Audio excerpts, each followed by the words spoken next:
Welcome to the Geekcentric podcast. Today, we take a deep dive into Pandora, the Briar Patch is set to be replaced with the Bayou at Disney Parks, and Disney is about to put a spell on trailer time. So, join us as we discuss all this and everything else that happened this week in Geek.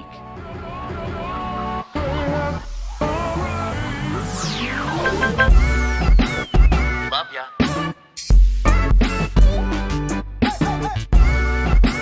Get home safe, guys. Peace.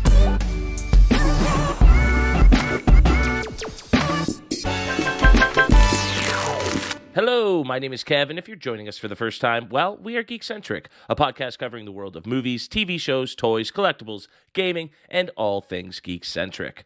We're back with another edition of This Week in Geek, where we'll look at all the latest news and trailers from the Geekiverse.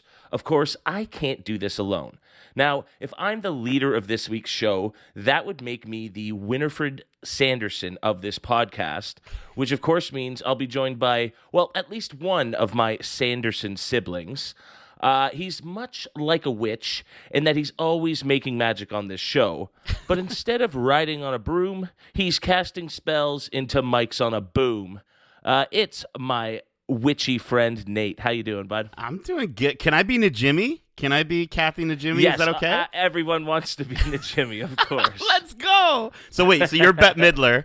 Justin would be Sarah Jessica Parker, I'm assuming. You know, he's got that bit of aloofness to him at times, if you get him in a will. blonde wig. I think it would have it. I think it could have it.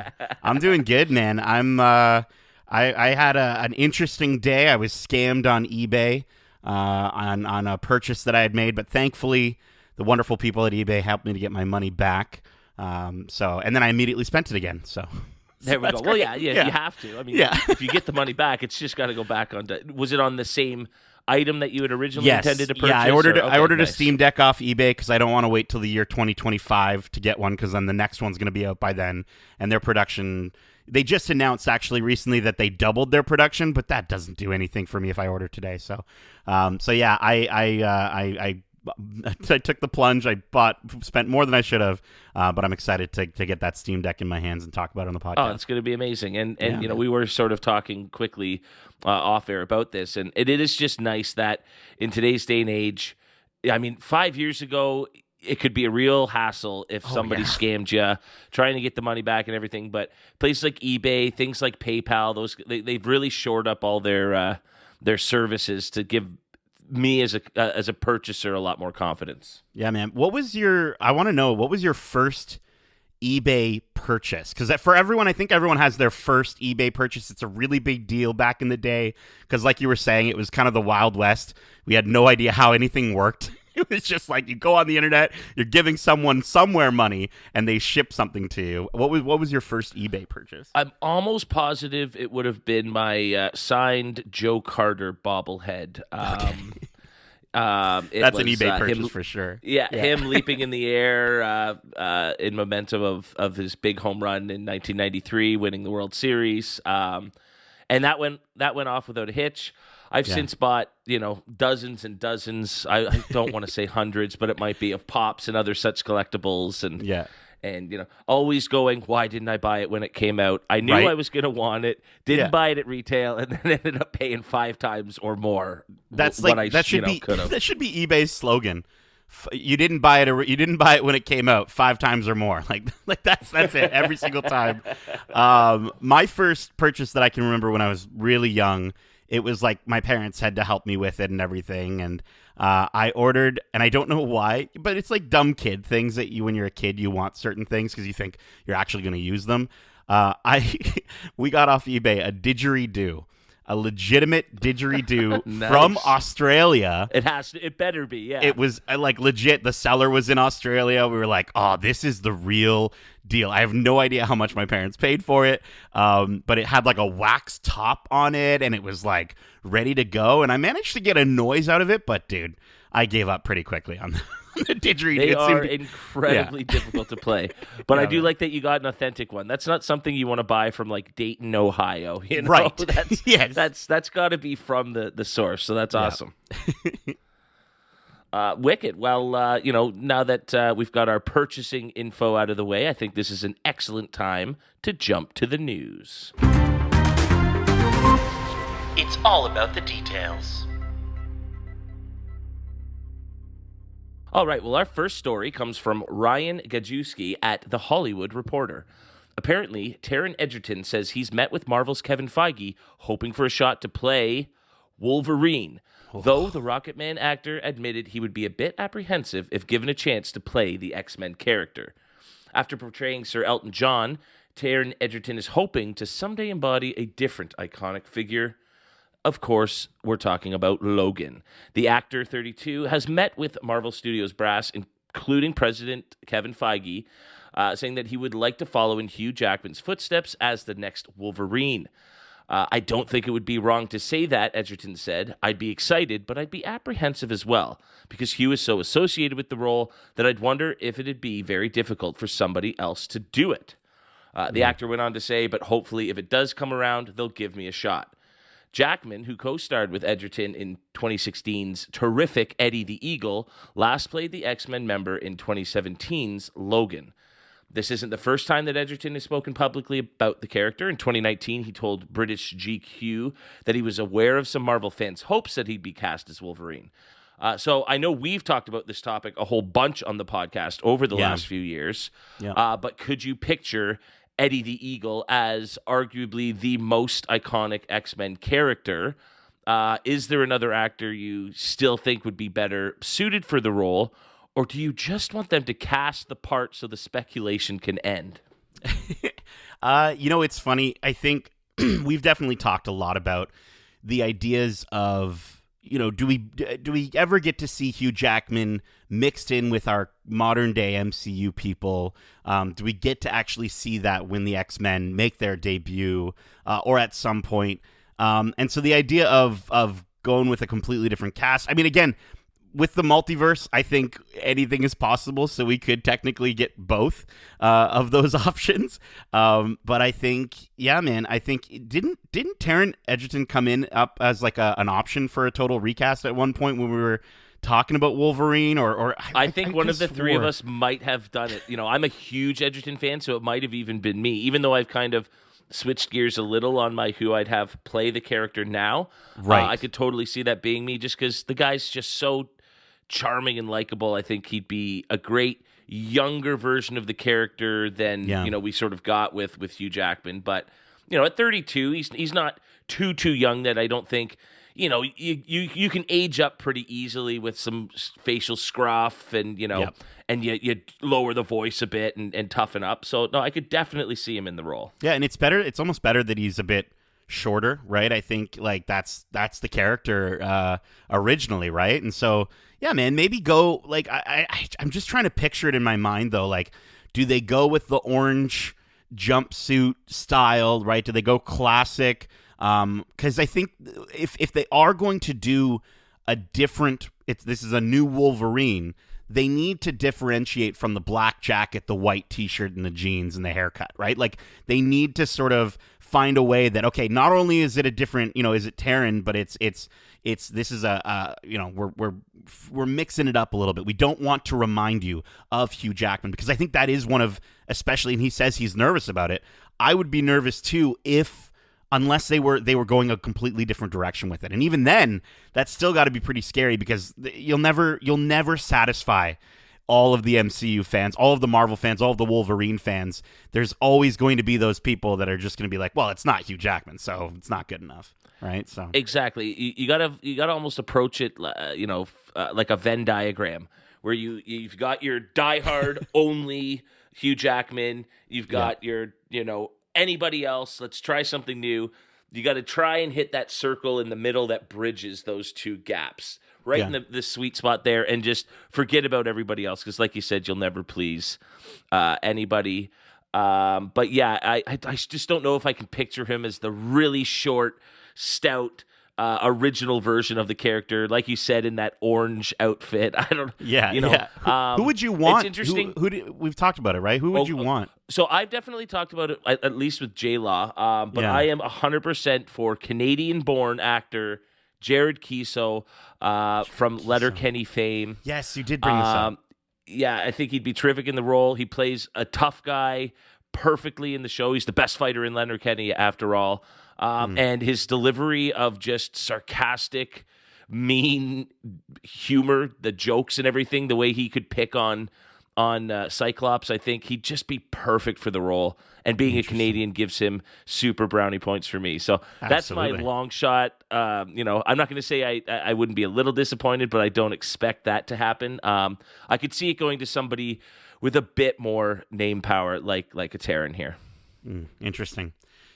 Yeah, honestly, and I think there is maybe a way that you can satisfy the fans by utilizing the multiverse to give us almost like a Hugh Jackman send-off. I mean, we've already gotten that in the best way possible with Logan. Like I think I don't know. Part of me wants to see him in the MCU interacting, and then another part of me is just like, no, like that's it. We're good. But if they did almost like a Force Awakens style passing of the claws, if you will, to Terran, maybe that's how they could get away with it. I think you have almost even a different version of Logan being played by Hugh Jackman. So it's not the one that's from all the movies we've already seen. Therefore, that one can still have its proper send-off. But then you find a way from a different dimension to get a different version of Wolverine. And this time have him in the true form 90s cartoon yellow outfit. Just look like you want to see Hugh Jackman in that outfit once. You know what I mean? And it can be a quick 2-minute scene where he just makes an appearance, looking good, bub, and something like that. And that's it. I think that'd be a really fun, easy way. They fist bump claws or something. Oh, yeah. But yeah, that's a cool way to have him there. Then he's made his presence felt, but it also does nothing to tarnish the amazing things that they ended up doing with that character, specifically in Logan. So, that's such a tough task that Feige and Marvel have. When just dealing with that one specific character, let alone that entire franchise as a whole. So I wish them good luck. But let's shift our focus now from one big franchise to another franchise that is about to be massive and is about to be talked about for the next 10 years plus, I think, with the way these are going to be filmed and released. Our next story is actually a trifecta of juicy little pieces of Yovo fruit. Now, Yovo fruit is obviously the delectable treat found on Pandora in the Avatar films. And as the release of Avatar 2 nears, we are starting to get even more info about the upcoming film and its 3 subsequent sequels. The first of 3 stories comes from Jeremy Mathai at /Film. Once Avatar: The Way of Water finally makes its long-delayed debut, the blockbuster sequel will likely provide us answers to all of our most burning questions. Will modern audiences feel as eager as they did back in 2009 to visit the world of Pandora and its blue-skinned inhabitants? Can director James Cameron prove the doubters wrong once again and lead an ambitious project to box office glory? And are we about to get even more disturbing details about Na'vi procreation techniques? As Mathai says, for the sickos among us, the answer to that last question appears to be a resounding and slightly confusing yes. Thanks to a huge spread in Empire magazine, there's a feature on the upcoming Avatar sequel, and we've been introduced to a brand new character in the film who will be played by a familiar face. Sigourney Weaver, whose character Dr. Grace Augustine died during the climax of the original movie, is returning not as a resurrected Augustine, as one would naturally assume, especially given our next story, but as a completely different character altogether. Apparently, Weaver will play a character named Kiri, the adopted daughter of returning characters Jake Sully, played by Sam Worthington, and Neytiri, played by Zoe Saldana. So what are your thoughts on the 60-something-year-old actress playing a character many, many decades younger than herself? I mean, this is bringing de-aging to a whole new frontier that James has kind of embarked upon here. I honestly, I'm okay with it. I guess I think I don't know how many people out there are like watching the first Avatar movie every single day of their lives and just like they know every single character and they know what they all sound like. So even if Kiri sounds like Sigourney Weaver a little bit, I don't think that's going to impact too much. I think it's cool that they can even pull this sort of thing off. Again, they're fully digital characters, but I guess they're doing mocap, so I don't know how that works. If Sigourney is in the mocap suit, or if they've got someone with like a younger face. Well, so the article itself goes into a little bit more detail, but I think because we're talking about three sort of different interesting stories from this, I've sort of just given the bare bones. But if you are interested in learning any more really specific details, go check out the big, massive special they did in Empire Magazine, because I think it's just loaded full of details. The imagery is gorgeous too. The pictures, the pictures are really nice. It's getting me excited even more than the trailer somehow. But no, the article does go on to say that it was Sigourney doing the mocap for the character. Oh, okay. James Cameron's gone on to say she just embraced it entirely. And so it's almost neat that, once you get older and you start getting pigeonholed into all these older roles that are kind of, you're the old doctor, you're the old this, you're the grandma, you're the whatever. For an older actor, you would almost never get this opportunity to go play a teenager again. And this technology makes that possible. And I wonder if that was sort of James Cameron's almost gift to Sigourney. They've worked together for most of his career, and so it's kind of like, here's a chance to play something you never thought you'd be able to play again. So that's kind of neat in that regard. Yeah, man. I think it's it'll be really interesting. I think it's going to be, again, it kind of falls in line with the aspect of stunt casting and sort of just like everyone's going to kind of, they're going to check out the movie because they're interested in Avatar 2, but they also want to see, how did they pull that off? How does Sigourney Weaver become this daughter character? 100%. I look forward to seeing how they pull that off. And now our next bit of Avatar news features another return from an actor who died in the first one, but in a very different way. This story comes from Kevin McCall at Collider.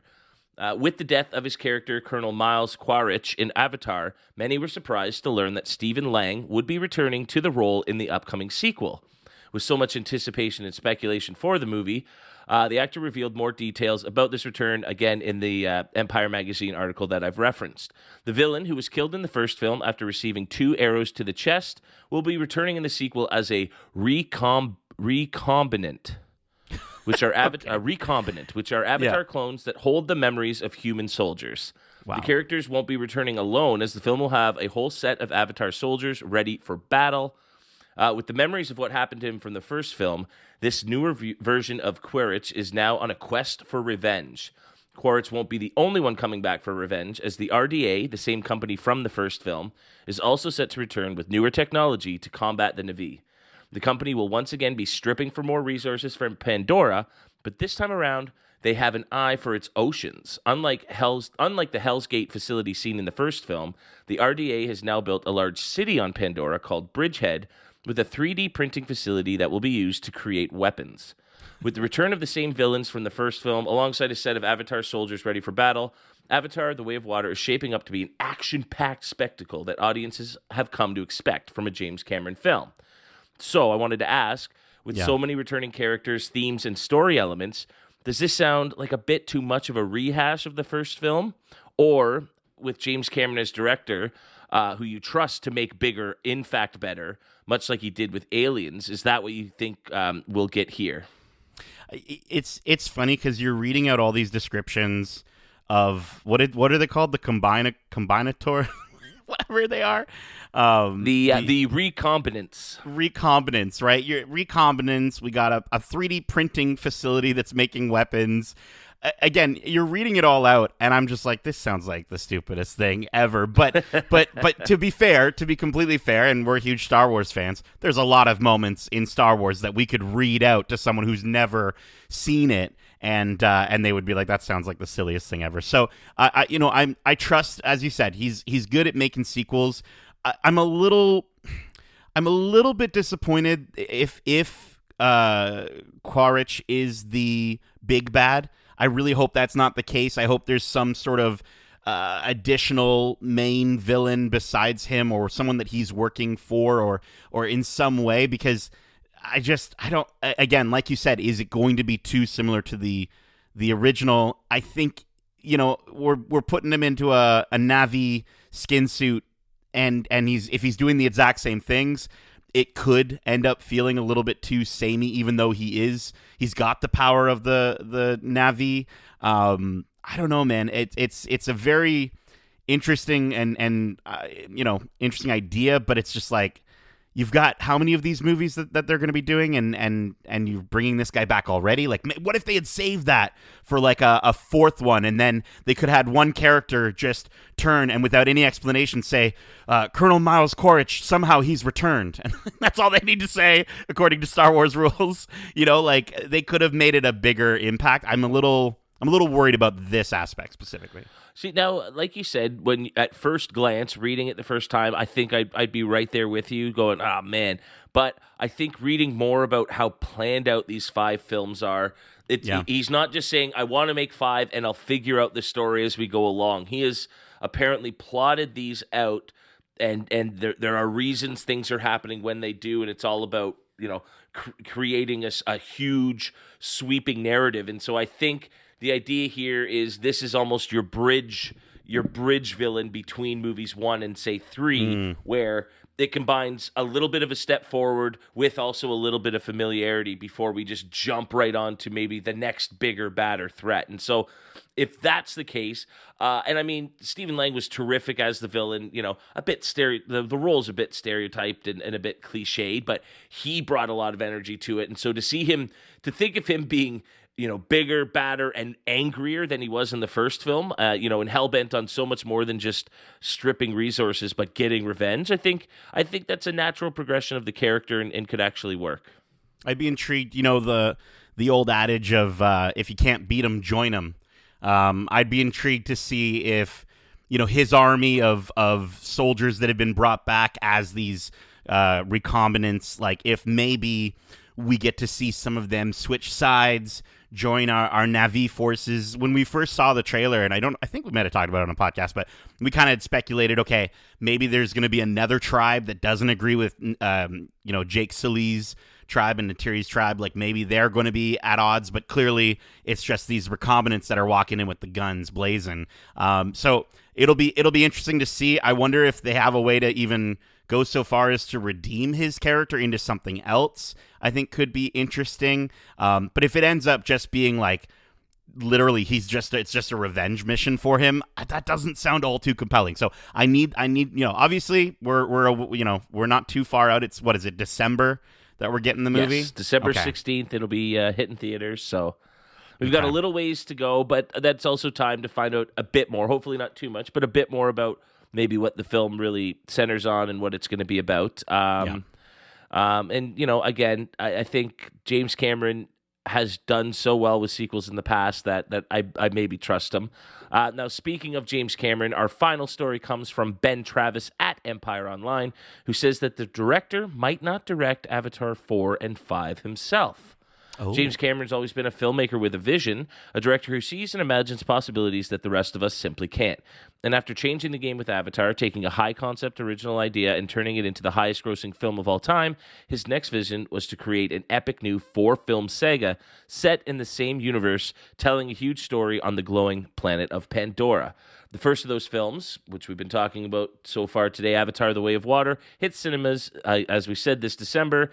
And the as-yet untitled third film is set to follow in 2024, having shot back-to-back.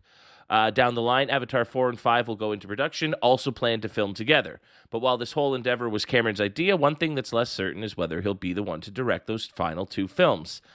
Speaking to Empire in the upcoming world-exclusive Avatar: The Way of Water issue, the legendary filmmaker opened up about his plans for the later movies in the series, including the possibility that he may appoint someone else to bring this saga to its conclusion. The Avatar films, he said, the Avatar films themselves are kind of all-consuming. I've got some other things I'm developing as well that are exciting. I think eventually over time, I don't know if that's after 3 or after 4, I'll want to pass the baton to a director that I trust to take over so I can go do some other stuff that I'm also interested in. Or maybe not. I don't know. Previously, Cameron handed across Alita Battle Angel, a project he long planned to adapt for the screen, to director Robert Rodriguez while remaining on board as executive producer and co-writer. Still, Avatar is Cameron's own world, and he sounds particularly enthused about where the story goes in the later movies. So I was saving this little tidbit in response to you saying, maybe changing the order of when the character, Stephen Lang's Colonel character, returns. Right. Cameron said, everything I need to say about family, about sustainability, about climate, about the natural world, the themes that are important to me in real life and in my cinematic life, I can say on this canvas. I got more excited as I went along. Movie 4 is a corker. It's a motherfucker. I actually hope I get to make it, but it depends on market forces. 3 is in the can, so it's coming out regardless. I really hope that we get to make 4 and 5 because it's one big story ultimately. So it sounds like, again, he's going to go bigger as the series goes on. And so, like I was trying to deduce from everything we're reading here, maybe it is just that natural progression, and that's why we're getting the return of the character Stephen Lang played so soon, because there's bigger, crazier things. I mean, when you describe your movie idea as a mother blanker, that gets me excited. Yeah, man, that's that's interesting. Like the fact that he's even just going so far as to say 3 is in the can, like they've already gotten that all wrapped up and ready to go. So that means we're obviously going to see it. I'm assuming it'll just be a year away, maybe. They said 2024. 2024. Okay. So so not too far out. But dude, like it's okay. So he does have plans for this. He does have some ideas. I think the only thing that does kind of freak me out a little bit is the idea of having different directors come in, step in to tell this story and adapt this story. We've seen how that can negatively impact these sagas. As a big Star Wars fan, with episodes 7, 8, and 9 just feeling so disjointed, I could really see that happening for this. But it's also at a place where, like, Avatar isn't Star Wars yet. Maybe it can get there, possibly. Maybe not that much, but it'll get up there with the fandom. And so it'll be interesting. If 2 and 3 do really, really well, there's going to be some hardcore audience. We might even be part of that audience that are going to want to see it carried through. And if they go out and announce, like, oh yeah, we got Guillermo del Toro doing number 4, and it's a very different vibe, that could really throw things off. I agree. I think because so much of this film is based in its aesthetics, that vision has to be carried over throughout to keep that sense of continuity. Yeah. I would say the only difference between, say, episodes 7, 8, 9 and episodes 2, 3, 4, 5 in the Avatar world is that it sounds like even if Cameron didn't direct, he's got the ideas for those movies plotted out, starting at 2 all the way through 5. So it's not like he's going to make 2, then figure out the story for 3, then maybe somebody else comes in and figures out what to do next for 4 and 5. It sounds like it would at least, the foundations would be there, and it would just be, coming in and continuing the story with maybe a bit of your own perspective, but still having the ideas that Cameron set forth to tell in place. Well, I, for one, am really looking forward to seeing the Na'vi get a little more political. I think would be great, maybe, if they do like prequels and they talk about the Trade Federation. How do they get all their equipment, right? Like, how does that work? Do they... yeah, man. No, I again, I'm getting amped up. I'm getting hyped up. I'm one of the I really liked Avatar. I don't know about everyone. I had a blast. It was great. A blast. I only watched it twice in theaters. I think that's where it had to be seen. That's where it really came across the best. And I think that will very much be the case here. This is a theater movie, and there's nothing wrong with that. No. But I do wonder if it will sort of captivate the world the same way the first one did. Has it been too long? Have other movies and technology caught up, or is James Cameron ready to sort of blow our socks off with something new that we've never seen before? I'm hoping. I'm hoping by 5, dude. I want to have a suit that I have to wear to go in. It's like virtual reality. I actually feel things. Maybe there's an adult package where you plug in your tail or whatever, your hair braid, and you feel some stuff. Sign me up, right? Oh man. Well, who knows? With James Cameron, anything is possible. But I really do think, first and foremost, the success of 2 and 3 will dictate just how far we go with this series, and whether Cameron's even talking about making 4 and 5 if 2 and 3 flop. And it's pretty high expectations when you release the highest grossing film ever made. The follow-up has a lot of pressure on it. So good luck, James. Good luck with that one. Totally. Alrighty, our final story of the day comes from Julia Humphrey at Collider. Disney's The Princess and the Frog ride, Tiana's Bayou Adventure, is coming in 2024. The ride is coming to both Disneyland and Disney World parks. During an Essence Fest panel in New Orleans, Disney officially announced the name and release year for its Splash Mountain replacement. Beginning in late 2024, visitors can experience The Princess and the Frog in a new attraction called Tiana's Bayou Adventure. The upcoming attraction, as I said, will be available in both the Florida and California parks. First announced in 2020, Tiana's Bayou Adventure replaces the controversial Song of the South-themed Splash Mountain, which was a childhood favorite of mine, and I think a lot of others. But as you sort of explored the resource material for that ride, it began to feel a little bit inappropriate. The new ride, I think, seeks to really, really erase these connotations by providing visitors with a reimagining of Princess Tiana's world, creating a magical and immersive experience. The ride draws from the history, art, and culture of New Orleans. It will be a musical adventure that takes place after the events of the movie, with original music inspired by the songs from the movie. It follows Princess Tiana, Naveen, and Louis as they prepare to host a special Mardi Gras celebration at Tiana and Naveen's castle. Along the way, visitors will see other familiar characters and meet new ones as they journey through the bayou. In order to create the world of Tiana's Bayou Adventure, Walt Disney Imagineers conducted extensive research on the culture and natural environments of Louisiana. The research trip video reveals different tours, museums, and other locations the team visited. They were able to gain a closer look at different exhibits and talk with academics to learn about all facets of New Orleans culture in order to bring visitors the most authentic recreation possible. And finally, about Tiana's Bayou Adventure, Charita Carter, executive producer of Relevancy Activations at Walt Disney Imagineering, said, "In many ways, Tiana's Bayou Adventure is a love letter to New Orleans. Like the musical city that inspired this attraction, Tiana's second act is about a community working in harmony to achieve something extraordinary. She reminds us of an immutable truth we can all relate to. If you do your best each and every day, good things are sure to come your way." And that's a melody we can all sing along to. Disney is yet to announce a specific launch date for the ride, but in the meantime, The Princess and the Frog is streaming now on Disney+.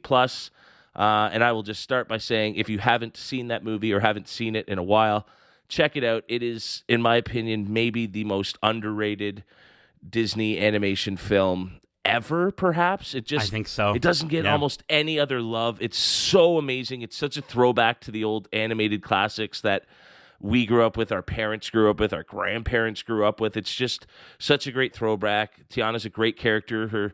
Her companions in the tale are so enjoyable and likable. I love that movie. Dude, it's funny because that movie, like watching that movie on Blu-ray in like with a gorgeous display is just such a treat, and it's every time I go back and I see it, or we're seeing I think they announced there's a new animated series that's going to be coming out following some of these adventures we might get to see on the ride, and they've now on their blog, on the Disney Parks blog, they did show off her new outfit, which I think is the same imagery from the announcement of the new series. But I gotta say, dude, every time I see that or I go back and watch the movie, it just makes me a little bit sad that Disney's just kind of abandoned that look for their animated films, and they've gone to the Frozen and the don't get me wrong, like I dig Tangled. Like Tangled's a great movie, but I do really miss this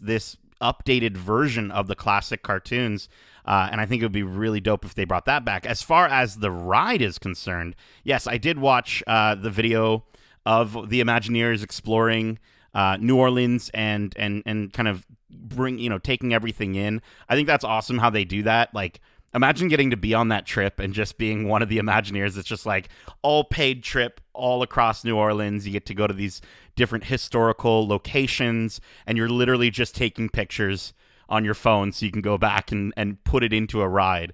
I think is really, really cool. I love the apparently during the panel, it was also when they revealed her new look, they kind of drew trends from like the from the 1920s, And apparently they also wanted to emphasize the versatility of Black women's hair and its significance to their identity across geographies and generations. And so I think it's going to be really interesting to see how they translate that into their animatronic figures as well. Like, they've been blowing our minds recently with these animatronic figures since, like, we've just talked about all of the Avatar stuff, like the Avatar animatronic or even Hondo Onaka, I think is incredible. So it'll be interesting to see kind of how they do it, if it's going to look, maybe a little more realistic, or if they're going to kind of keep that cartoony vibe, or if they go with a different sort of look to it. But my biggest question about this entire ride, though, is there a big splash at the end? Do we get soaked? You can't get rid of the drop in that ride. So it will be really interesting to see how they make that happen. And I've been pondering this ever since I would like to say that years ago on this podcast, I came out and said, if you're going to rebrand Splash Mountain, do it in the Princess and the Frog theme. Yeah. Just because I figured a log ride would fit into a Louisiana, Bayou theme so well. But the big question was, how do you get the drop? And I was thinking, there's spoilers for the movie coming up if you are planning now on going to check this out, because I do recommend that. But what if just at the end, to celebrate the party, maybe you go up with some fireworks, maybe you go up and get a little bit closer to Ray as he's in the sky as the night star there, and get one like last goodbye to that character before coming back down and splashing into the party. I mean, I don't know how else they could really do it. It is the biggest mystery I have for this ride. Well, I think if anything, I think they'll have to include a splash. I think that's going to be, if they took that away, I think, I don't think, again, I would like to think there's not too many fans of the themes of Song of the South from where it came from, but that splash is iconic. That moment is iconic for Splash Mountain. So they're going to have to find a way to bring it in. But what I really want, I think, would be a big miss if they didn't. Give me that beignet smell. They're so good with their scents. And spraying that spray that you can smell stuff. Give me a moment where we're going through like I don't know, like a kitchen or a diner or something like that, and you smell the beignets. Like, dude, that would be awesome. I mean, that whole area around Splash Mountain is pretty big and has never really been utilized. The whole space, at least I can't picture it at Disneyland, but at Disney World, you sort of go down a little slope around the big ride itself, and there's just a huge courtyard and area. Turn that into a New Orleans square with shops and windows. Sell beignets right down there. Like, make world-class beignets and sell them from that area. Like, I really hope the whole area gets a rebranding with awesome. that.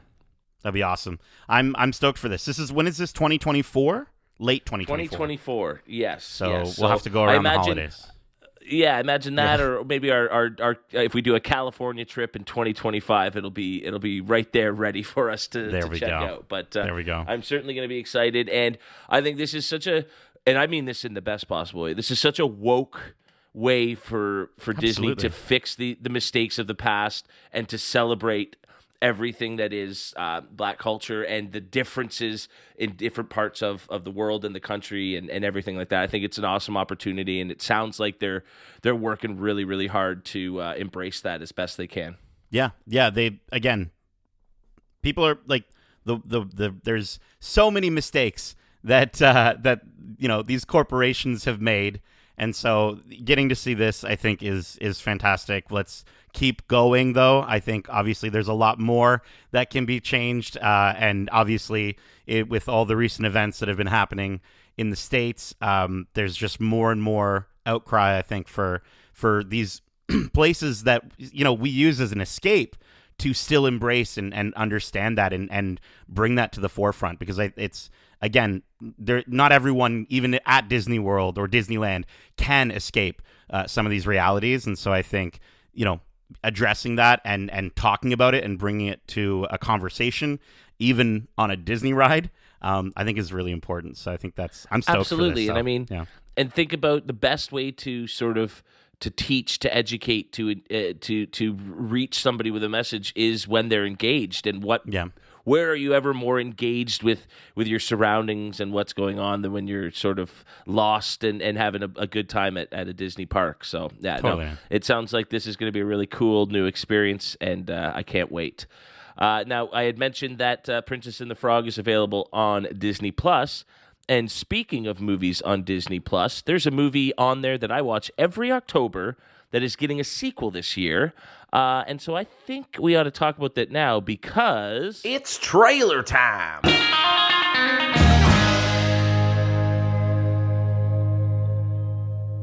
All right, well, if you couldn't tell in the intro, this first trailer has me stoked.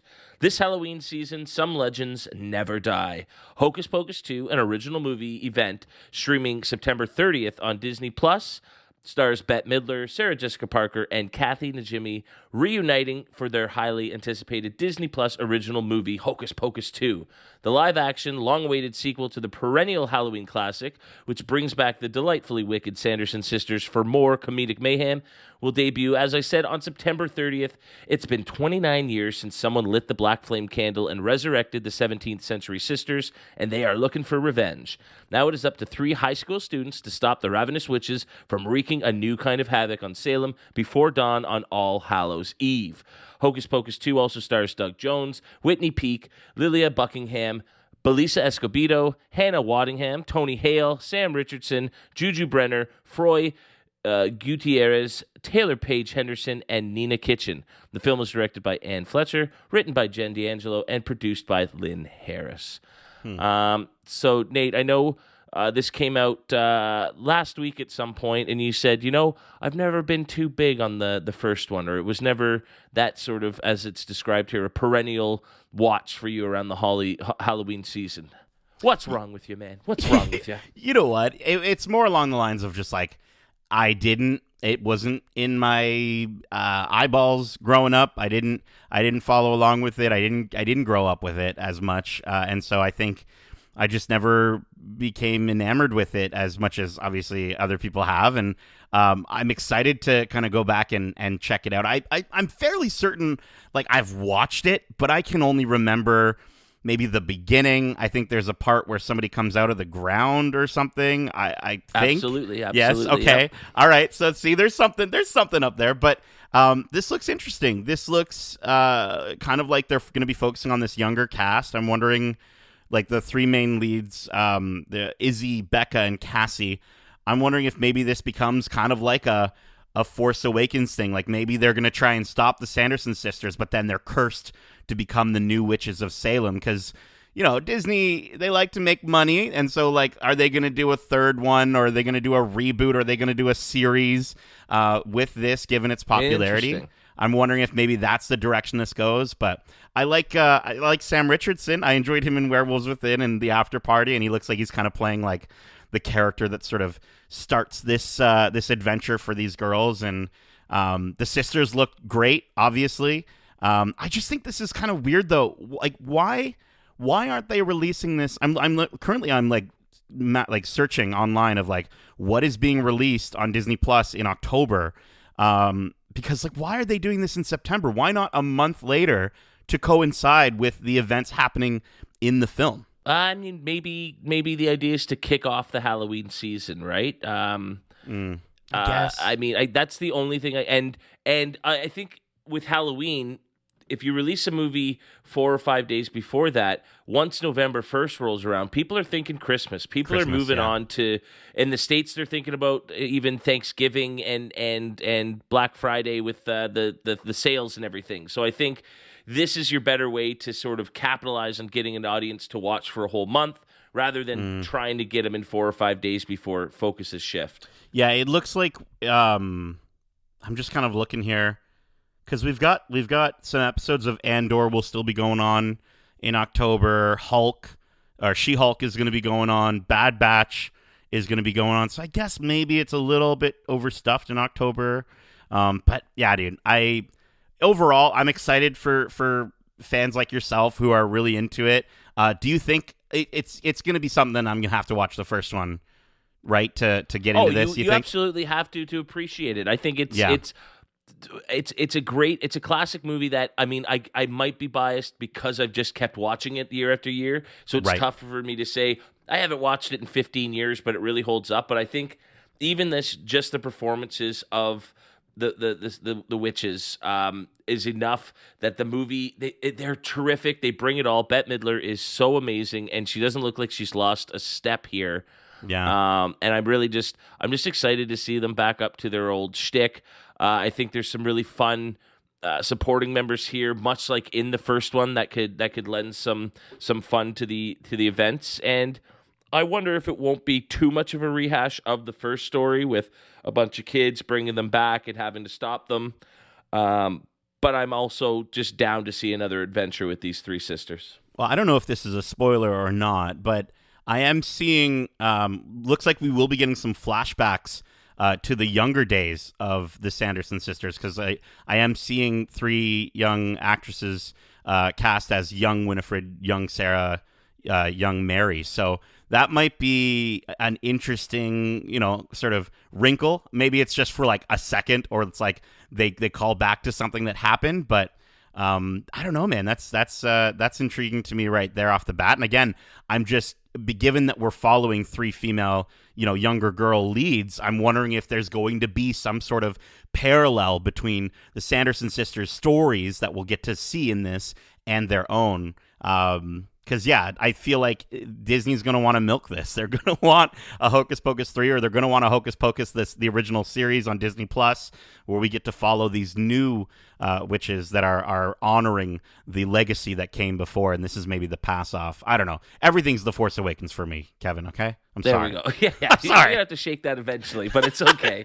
I do hope, they waited 29 years to do this, and I think that has a lot to do with the fact that it's taken 29 years for this movie to sort of gain it's more than a cult following now, but to really become so beloved. And I mean, in that time, there's the live action Halloween show they do at Walt Disney World around the Halloween season.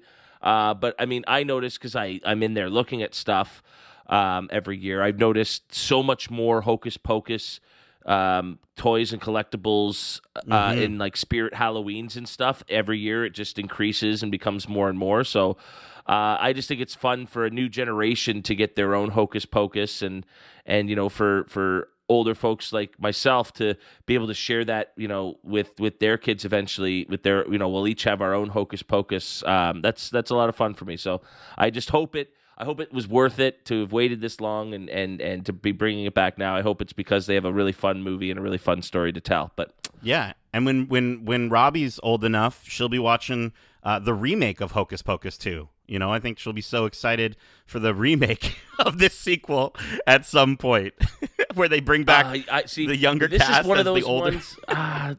Don't do the remakes route. Oh, yeah, please, yeah. no. Please don't do that. Nobody will be better than Bette Midler and Kathy Najimy in these roles. I can guarantee that. Alrighty, well, let's move on to our next trailer, which is for See How They Run, an upcoming American mystery comedy film directed by Tom George, written by Mark Chappell, and produced by Damian Jones and Gina Carter. In the film, an American film producer visits London in the 1950s to adapt a play, but things go off the rails when crew members are murdered. It stars Sam Rockwell, Saoirse Ronan, Adrian Brody, Ruth Wilson, Reese Shearsmith, Harris Dickinson, and David Oyelowo. The film is scheduled to be released in the United States on September 30th, 2022 by Searchlight Pictures. So I guess September 30th, that's the same day as Hocus Pocus 2. Which one are you choosing right off the bat? You're probably going to just watch Hocus Pocus 2. I will be watching Hocus Pocus the second that one comes out. Yeah. But I am excited for this one. I'll go to the theaters and see this one the next day. This looks like a really fun murder mystery comedy.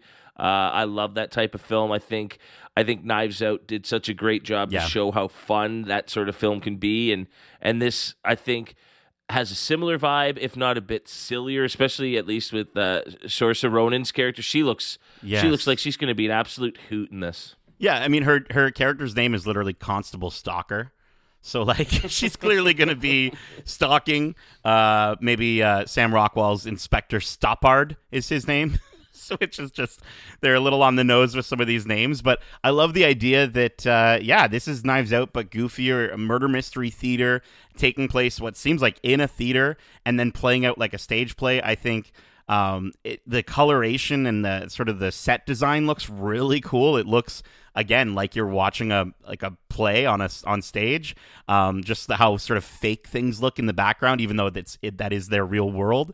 And I think it's gonna be fun. I love that we're gonna get to see a young Richard Attenborough played by Harris Dickinson. So all you Jurassic Park fans, like, he's at some point he's got to say, spared no expense or something like that.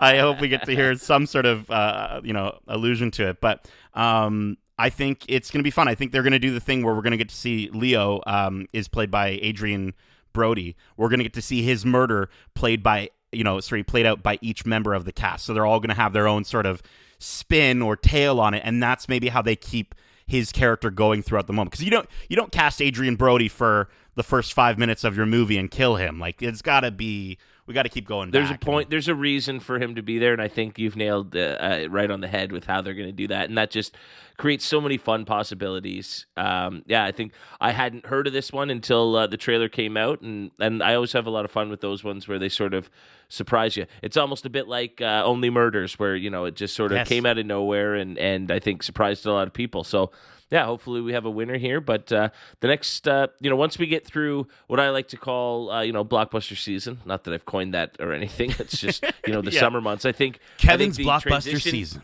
Yeah. Wow. What a creative concept, Kev. Nobody would have ever thought about it like that. No, but once we get through that sort of big blockbuster season, all the Marvels and everything like that, I think there's some fun, smaller films coming out that are equally exciting and just more reasons to go to the theaters or stream, anything that's coming our way. So very exciting stuff. Yeah, I'm hoping this is like a out of nowhere success story for this movie. I hope it does end up being like really fun. Everyone's sort of talking about it, and it kind of hits us, comes out of nowhere in September. Looking forward to this one for sure. For sure, yeah. Much like a Knives Out, where it was like, oh, okay, that one sort of built traction over being in theaters for 2, 3, 4 weeks, where it was word of mouth that really built that one up. So totally, I'd love another case of that here. But I think that's it for trailer time. So why don't we move right in to Whatcha? This is where we like to talk about anything we've been watching, TV, movies. What have we been playing? What have we been doing? Nate, what you been up to lately? So I saw Elvis, and I took my parents to the theater to see Elvis on Canada Day. So that was a nice sort of fun family activity that we got to do. Did you watch it? Have you seen it yet? You know what? I've had 3 separate dates set to go see it with 3 separate groups of people, and for whatever reason, all 3 have fallen through. So I have not seen it, and I'm a pretty big Elvis fan. I grew up because my dad loved Elvis, and my grandfather too. I love Elvis. I think he's one of the greatest performers of all time. And so I've really wanted to see it, but I haven't gotten a chance to. So I would love to know what you thought. I think you're going to like it a lot then. If you're an Elvis fan, the 2 hours and 40 minutes of this movie, you might not feel it as much. I'm definitely an Elvis fan. I've loved Elvis's music growing up, mostly because of my mom and my aunt constantly just listening to Elvis.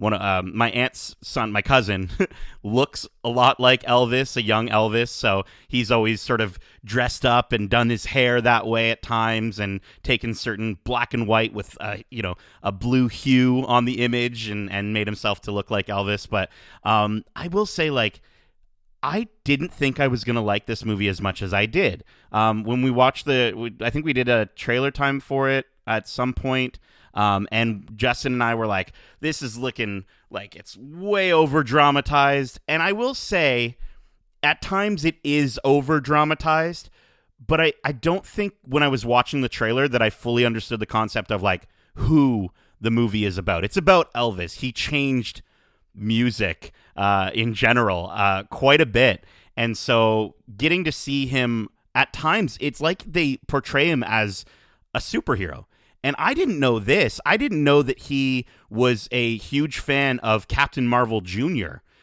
Comic books when he was a little kid. And so, like, getting to go through that and learn about that, it's interesting to see how the movie does sort of focus in and it paints him. It almost feels like an early 2000s superhero movie at times. Like the music when like a villain character comes on screen, they feel like super villains. Like it's like very like, it's just sometimes it's like really cornball cheesy, but like at the same time, it works, it fits.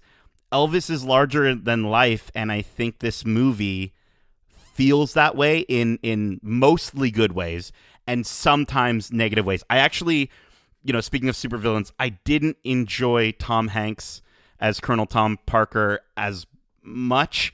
I mean, you're supposed to not like the guy, but I felt his accent just really kind of irked me throughout the entire movie, where I was just like, is this a Bond villain? What's going on? Like, Tom Hanks is generally the reason I want to go see a movie.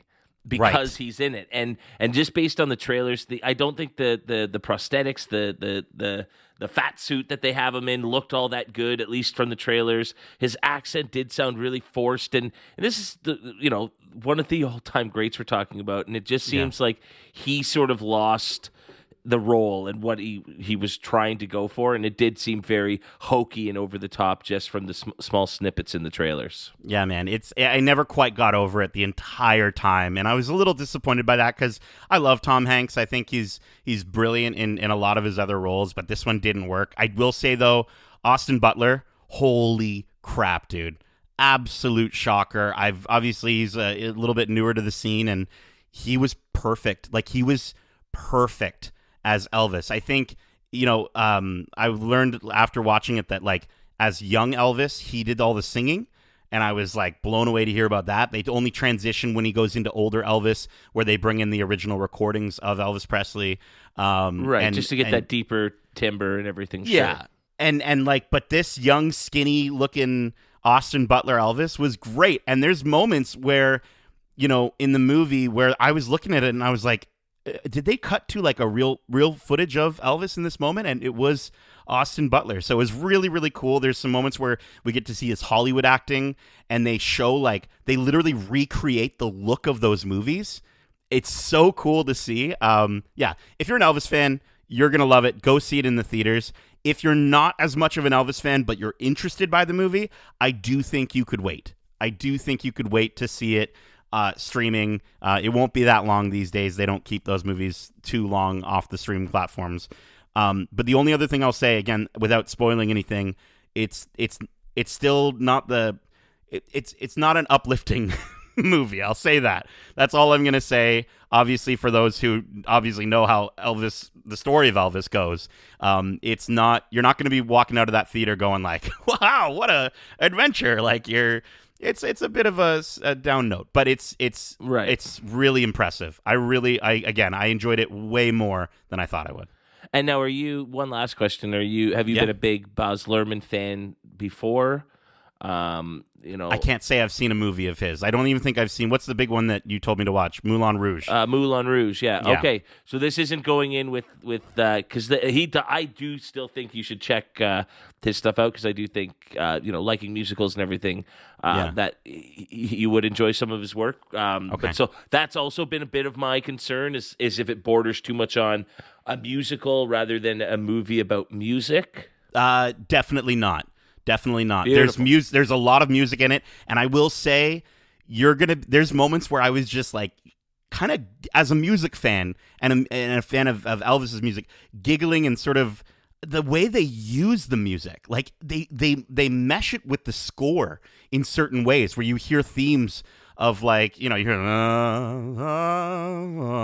but it's done in like a negative note at the same time with the strings, and like, dude, there's some really cool stuff that they do throughout, and like, you'll just sort of hear things the entire time that are these little audio Easter eggs, and it's a lot of fun. The only thing I will say that didn't work with the music for me, I know this is turning into a full review here, the only thing that didn't work for the music though, at times they start playing like hip hop, and they start playing modern day music over top of some of these moments where they're kind of shifting from scene to scene or what have you.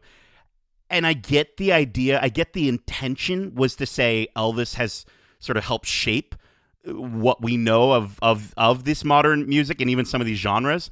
But it did take me out of it in those moments. I was like, you know what? Just stick to Elvis music, stick to music from around that time, stick to music from his friends, from B.B. King, and focus on that. And I don't know. I did especially at the end. I think Lady Gaga has a song, not in the movie but in the credits.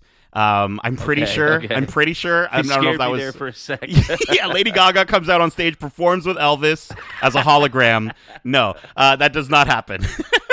But yeah, I will say that was the only times where I've sort of like, I don't really dig let's put it this way. I don't dig the soundtrack, but I do dig Elvis's original music and the score from the movie. I think is really fantastic. Interesting. So all of the modern day stuff is whatever.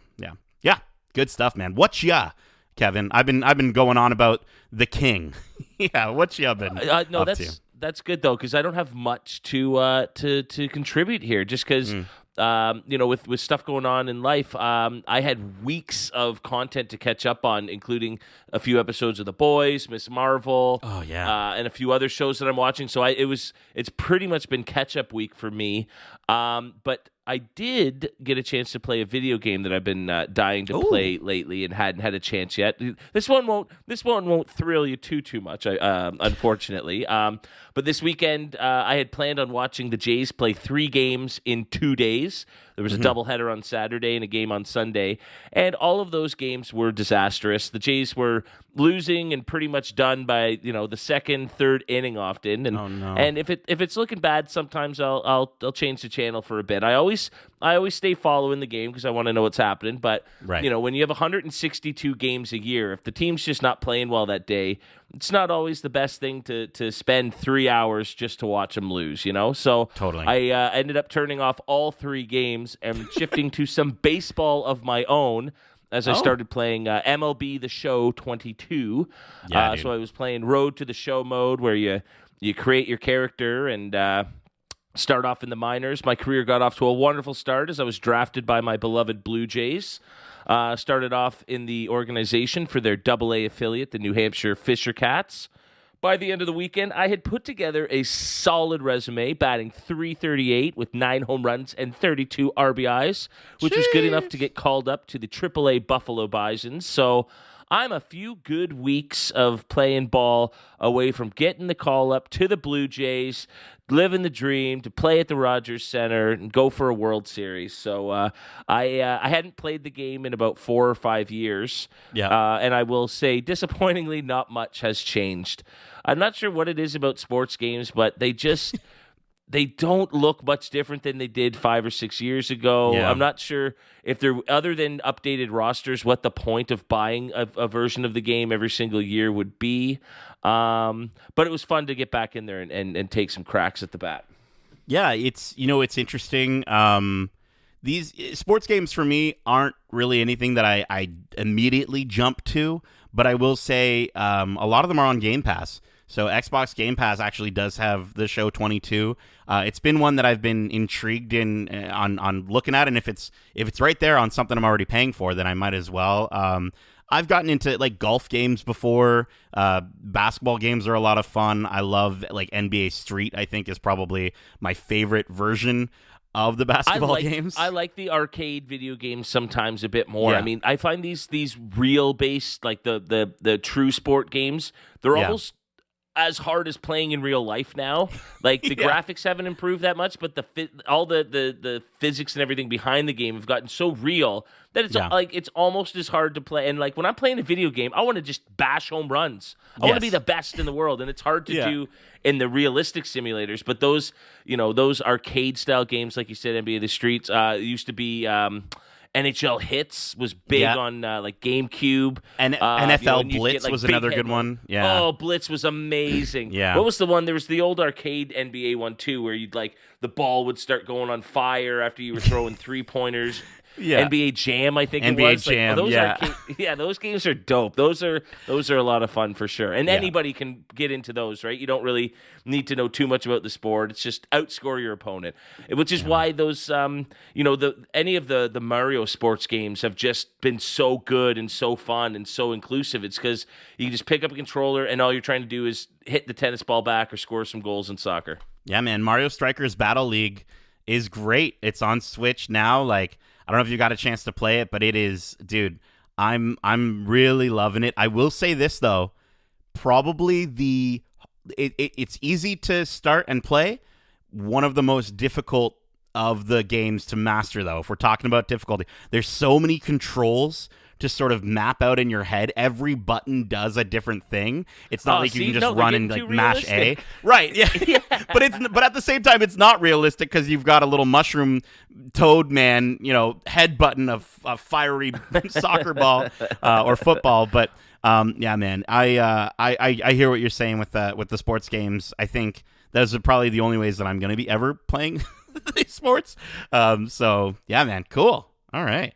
Sweet. Awesome. Well, that's it for This Week in Geek. Thanks for tuning in wherever you listen to podcasts. If you haven't already, be sure to subscribe and leave us a glowing review. We always appreciate the love. And if you want to write into our show with your thoughts on this week's news, you can reach us at wearegeekcentric@gmail.com. Or if that's way too Avatar 1 for you and you're living in the now like Avatar 2, hit us up on Twitter at GeekcentricYT and Instagram at wearegeekcentric. Keep in mind, we also have a ton of other great episodes covering the latest and greatest shows and movies out now, including our recent spoiler-free reviews for Only Murders in the Building Seasons 2, Episodes 1 through 6, as well as The Man from Toronto and The Sea Beast. Keep your eyes peeled for our Thor Love and Thunder spoiler-free review, which Darcy and Justin did, and it's a lot of fun and got me super stoked to see this movie later this week. We also have a ton of awesome interviews. Please, please, please go check those out, like with Disney and Pixar's Lightyear director Angus MacLean, producer Galen Sussman, and composer Michael Giacchino, as well as our interviews with directors Adil and Bilal, who directed Episode 1 and 6 of Ms. Marvel, and most recently, Justin interviewed Obi-Wan Kenobi director Deborah Chow and Anakin Skywalker himself, Hayden Christensen. And there's great moments between Justin and Hayden discussing fatherhood and all things Star Wars. So go give those a listen and a 5-star review if you don't mind. And finally, we have a review for Stranger Things Season 4, Volume 2, where we talk about all of the amazingness that happened on the show and even return to the pineapple on pizza debate. Plus, we'll have our spoiler-filled thoughts on The Boys Season 3 and Thor Love and Thunder coming later this week. But until next time, Nate, thanks for joining me for This Week in Geek. And as we say, Love ya. Get home safe, guys. Peace.